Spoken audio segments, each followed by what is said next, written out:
I'm Judy Griffin with Aroma Health Texas, and today we're going to talk about using essential oils to correct scalp problems and promote hair growth. Got to have the right pH and scalp conditions to have beautiful hair. We're always working on that. So I'm going to jump right into this, and we're going to look at the first obvious one is dandruff. Dandruff is usually caused by a fungus, malassezia, and dry skin. It can also be caused by deficiencies in your essential fatty acids, both omega-3, omega-6, and even, you might as well get omega-9 in there and get them all balanced, take them in a balanced form, or check out those foods to see which ones you need to have in your diet. And then, of course, some of the B vitamins can also be important. But today we're just going to talk about essential oils, and obviously for dandruff, tea tree has been used for a very long time and it works real well. If you're going to just buy commercial shampoo on the market that says it has tea tree in it, it may or may not have enough. If you have your own shampoo, you could put some tea tree in there. And you're looking at maybe 3 to 5 drops in a large bottle of shampoo, non-sulfate, please. We also use lavender because lavender is very cleansing. And we make a lavender foaming gel for both skin and hair. You get it all clean at once. I don't recommend lavender for children, pregnant mothers or lactating mothers. It's basically, for some people, estrogenic. There hasn't been enough studies on it to prove otherwise, although I've seen online, oh, it's a myth. No, I've had referrals of children in their early teens, males with large breasts, and their mother had put lavender on them every day before they went to school so they would behave. And, and then that's just one example. I've seen plenty of examples of there are some people who are sensitive to it and who will pick up and the body will make estrogen from it. And you don't need to do that. It's not a good thing for children, men, or women type.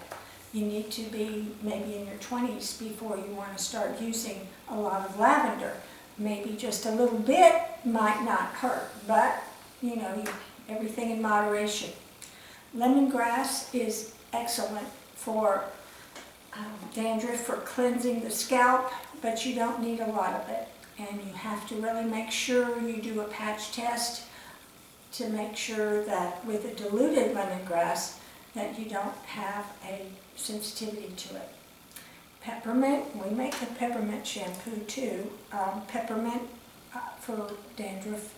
We have a little patchouli in there for just a drop for oily hair. So it's very good for that.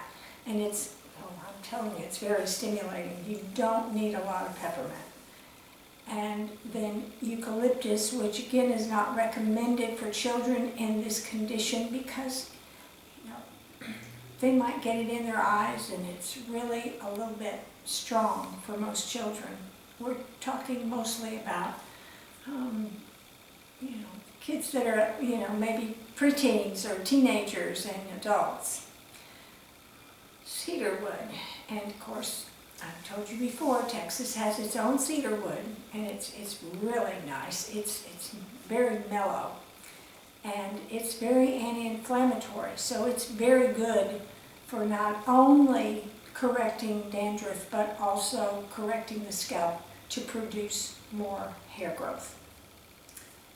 And occasionally people actually have eczema on their scalp, and you'll see it on babies, but you see it on adults too, and if it's an adult, lavender is just the easiest thing to do. But again, if there is eczema, then you need to look for a fatty acid balance deficiency. Rosemary promotes hair circulation to the scalp, and that's really how it promotes hair growth, and it works. People I have seen people and they just marvel. They just put a few drops in their shampoo and use it on a regular basis, and their hair just grows out beautifully. And it helps circulation to the hair follicles. That's when they start falling out, is when the follicles are not getting enough circulation. You can also add it to an ounce of jojoba oil. You don't really want anything greasy on the skin, and jojoba oil is not an oil, it's actually a sebum like wax. And it absorbs real easily, and it's not greasy at all. And you can use up to 5 drops in an ounce of jojoba oil. As you can see from our other sessions, that we're just using a little bit of essential oil, but it's very successful. I think you'll like it. And you can take your jojoba oil and have whatever essential oils you have in there and get it on the scalp. You know, you don't really have to put it on all your hair, but get it on the scalp and leave it there for 30 minutes to 2 hours. Bag your hair if you're gonna, with the shower cap, if you're gonna wear it overnight.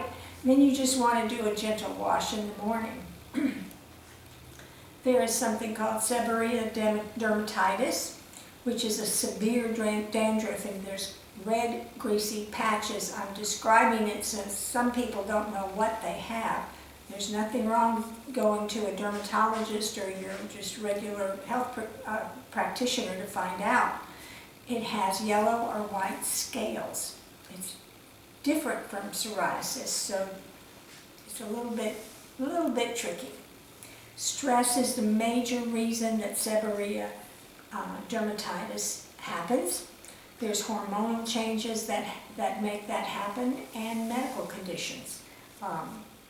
Some people, after they have a procedure or after they take certain medications, some people on steroids for a long time, and seborrheic dermatitis responds best to chamomile, and chamomile essential oil is better than topical steroids. The results are better in many tests and studies, better than topical steroids, and similar results to people who have to take internal products for the seborrheic dermatitis.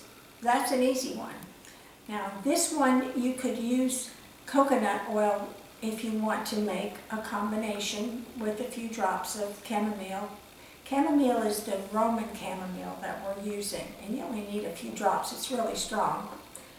And coconut oil helps to retain moisture to the scalp, and that can help that condition because it increases this skin barrier moisture and the proteins as it reduces inflammation.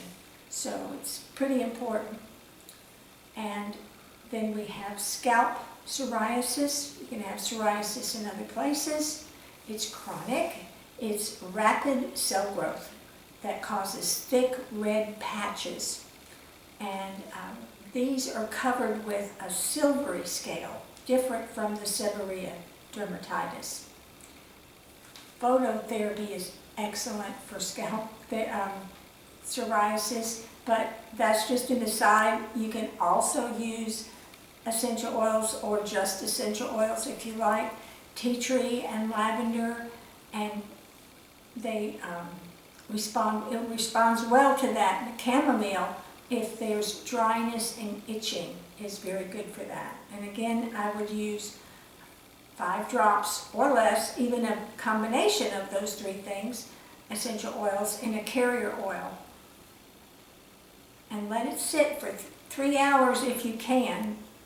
3 days would be better, but, or overnight. So try to prepare these ahead of time so you'll be have your blend really work for you really well.